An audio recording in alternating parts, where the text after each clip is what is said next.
Pengusaha sukses tidak boleh egois dan harus mau berbagi untuk kebaikan bersama. Halo semuanya, nama saya Michael. Selamat datang di channel saya, Sikutu Buku. Kali ini saya tidak membahas buku, tapi membahas soal kisah inspiratif dari Dato Sri Tahir yang merupakan bos Mayapada Group dan salah satu orang terkaya di Indonesia.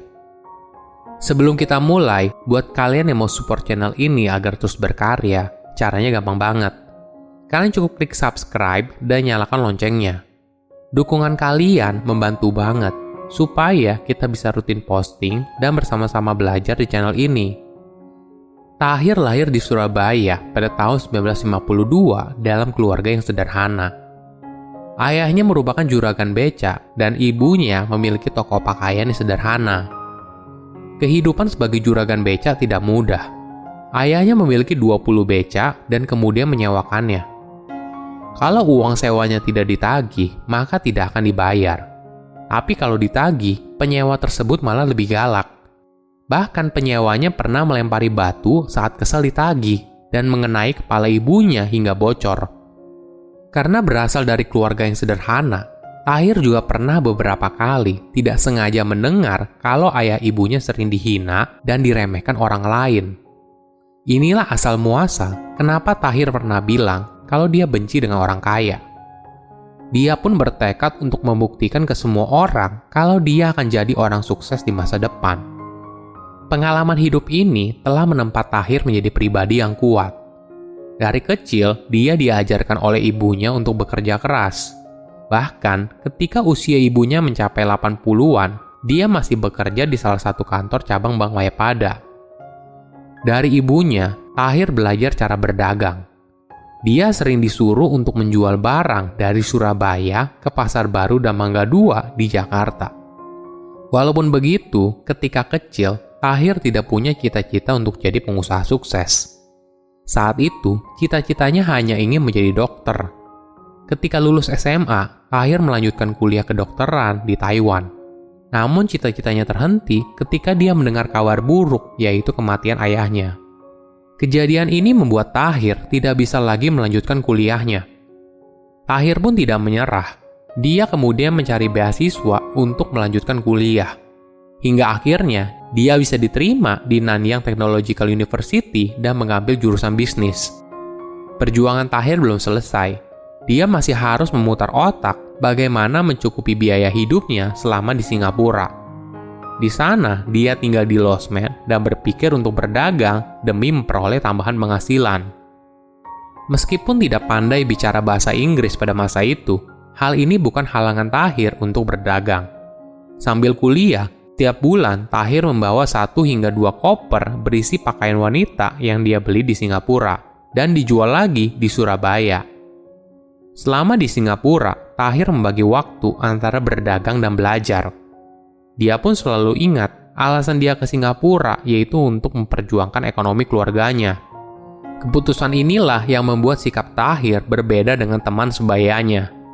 Ketika teman sebayanya lebih memilih bersenang-senang selama kuliah, Tahir menghabiskan waktu untuk belajar dan berdagang.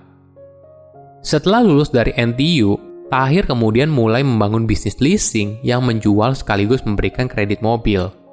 Ini merupakan pertama kalinya Tahir menggunakan nama Mayapada. Namun sayangnya, bisnisnya tidak bertahan lama.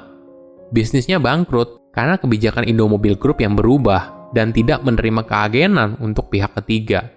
Dampaknya, Tahir sempat terlilit hutang hingga lebih dari 10 juta dolar. Kejadian ini membuat dia tidak mau bertemu orang lain karena sedang pusing membayar hutang. Pengalaman ini juga membuat Tahir melihat bisnis sebagai sebuah tantangan.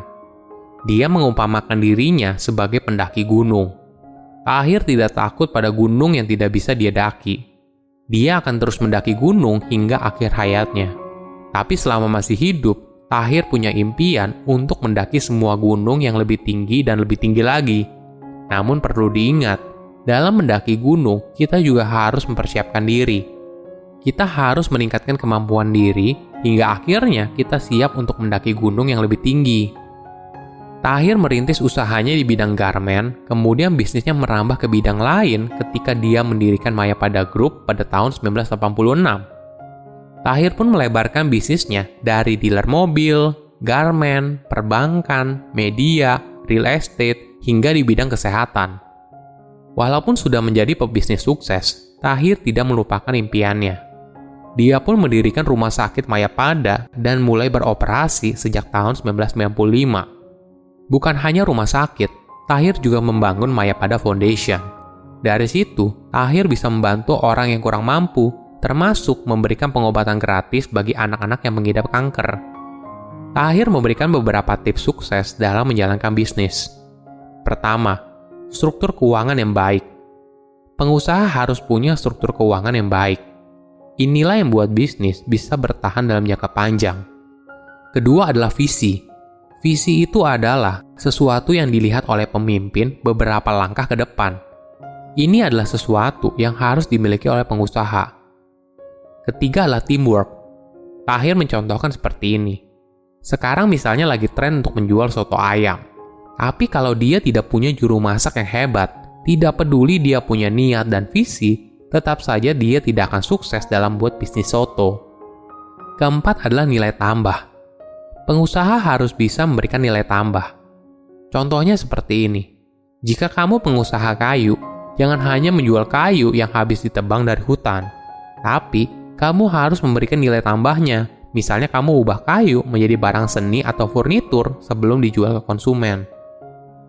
Banyak orang yang bilang kalau hobi Tahir itu adalah sosial. Bagi dia, hal itu tidak tepat. Sosial itu bukan sedekah, tapi sosial itu adalah amanah dan komitmen.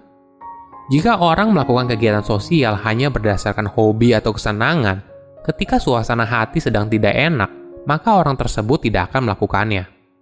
Tahir juga bilang, kalau dia melakukan kegiatan sosial bukan berdasarkan untung dari perusahaan.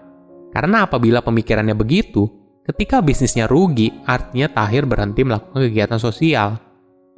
Jadi, bagi Tahir, kegiatan sosial adalah komitmen. Apapun kondisinya, dia tetap melakukannya. Selain komitmen, hal lain yang mendorong Tahir untuk melakukan kegiatan sosial adalah amanah.